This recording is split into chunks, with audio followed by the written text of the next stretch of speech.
Swarnandhra vision 2047 కి కాకినాడ జిల్లా vision ఎలా ఉండాలనే అంశంపై జిల్లా కలెక్టర్ షాన్మోహన్ సగిలి సమక్షంలో అన్ని శాఖల అధికారులతో సమీక్షించడం జరిగిందని కాకినాడ ఎంపీ తంగళ్ల ఉదయ్ శ్రీనివాస్ తెలిపారు.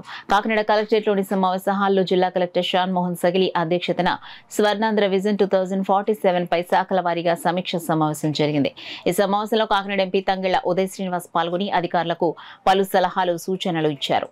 ఈ సమావేశం అనంతరం ఎంపీ ఉదయ్ శ్రీనివాస్ మీడియాతో మాట్లాడుతూ సమావేశ వివరాలను వెల్లడించారు. స్వర్ణాంధ్ర విజన్ 2047 లక్ష్యంగా పెట్టుకుని ఈ విజన్ పై ప్రతి ఏడాది సాధించిన ప్రగతిపై చర్చించాలని నిర్ణయించడం జరిగిందన్నారు. అలాగే ల్యాండ్ బ్యాంకును గుర్తిస్తే జిల్లాలో భారీ పరిశ్రమలు వచ్చే అవకాశం ఉంటుందని, తద్వారా యువతకు ఉపాధి అవకాశాలు దక్కుతాయని ఆయన చెప్పారు. విజన్ 2047కి మన జిల్లా ఒక విజన్ ఎలా ఉండాలి అనే దానిపైన ఒక రివ్యూ మీటింగ్ జరపడం జరిగింది. అన్ని డిపార్ట్మెంట్స్లో కూడా ఇయర్ బై ఇయర్ ఏం డెవలప్మెంట్ జరుగుతుంది, ఎలా చేద్దాం అనుకున్న దానికి విత్ నెంబర్స్తో సహా రావాల్సిందిగా కోరారు. అలాగే ఆ విజన్ అంతా కూడా 2047కి ఎలా ఉండాలన్నది ఆ రోజుకి కాకుండా అది ఎవ్రీ ఇయర్ దాని ప్రోగ్రెస్ ఎలా ఉంది, ఈ ఇయర్ ఏ అచీవ్ చేశా, నెక్స్ట్ ఇయర్ ఏ అచీవ్ చేశా అని ఇయర్ బై ఇయర్ ప్లాన్లో మొత్తం అన్ని డిపార్ట్మెంట్స్ వాళ్ళ ప్లాన్స్ ఇచ్చారు.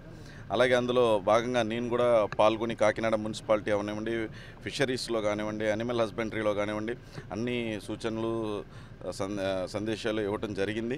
అలాగే దాన్ని కూడా అడాప్ట్ చేసుకుని నిజంగా ఈ కాకినాడ పార్లమెంట్లో ముఖ్యంగా ఈ ఏపీఐఐడిసి అంటే ఇండస్ట్రియల్ డెవలప్మెంట్ కార్పొరేషన్ కూడా ల్యాండ్ అక్వైర్ చేయమంటాం. కానీ కొత్త పరిశ్రమలు రావడం కోసం ఫస్ట్ మన దగ్గర ఇప్పుడు ల్యాండ్ బ్యాంక్ లేదు ఇండస్ట్రియల్ డెవలప్మెంట్ కార్పొరేషన్ దగ్గర.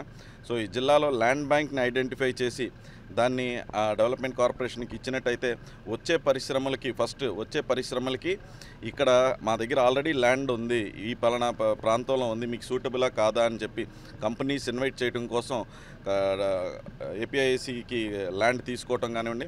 అలాగే స్కిల్ డెవలప్మెంట్లో ముఖ్యంగా ఇక్కడ ఏమేమి పరిశ్రమలు ఉన్నాయి, దానికి ఏమేమి స్కిల్ కావాలి అనేది స్కిల్ అసెస్మెంట్ కూడా చేయించి దానికి స్కిల్ డెవలప్మెంట్ ప్రోగ్రామ్స్ కూడా రన్ చేసి, అంటే మొన్న సుమారు 2100 జాబ్స్ వస్తే 720 మంది సెలెక్ట్ అయ్యారు జాబ్ మేళాలో కూడా. సో వాళ్ళు దేనివల్ల ఫెయిల్యూర్ అయ్యారు, ఎందువల్ల దాని జాబ్స్ రాలేదు యువతకి, దానికి ఏం స్కిల్ కావాలి అనేది ఆ స్కిల్ డెవలప్మెంట్ సెంటర్స్ని కూడా స్టార్ట్ చేయడం జరుగుతుంది. నిన్న కూడా గాంధీ భవన్లో ఒక స్కిల్ డెవలప్మెంట్ సెంటర్ ఒకటి స్టార్ట్ చేయడం జరుగుతుంది. అందులో వాళ్ళు ఇచ్చిన కోర్సులు కాకుండా ఈ స్కిల్ అసెస్మెంట్ చేసిన దాని ప్రకారం ఏ స్కిల్స్ అవసరమో ఆ స్కిల్స్కి సంబంధించి ఇక్కడ కొత్త స్కిల్ డెవలప్మెంట్ సెంటర్స్ని కూడా తయారు చేయడం జరుగుతుంది. అలాగే హార్టికల్చర్ గురించి, అగ్రికల్చర్ గురించి అన్ని డిపార్ట్మెంట్స్ గురించి డిస్కస్ చేసి వచ్చే కాలంలో ఎలా ఉండాలి అనే దాని మీద విజన్ స్వర్ణాంధ్ర విజన్ 2047 విజన్లో ఈరోజు భాగంగా పాల్గొని అందరం చాలా బాగా డిస్కస్ చేసుకున్నాం. దాన్ని 100% ఇంప్లిమెంట్ అండ్ ప్రోగ్రెస్ కూడా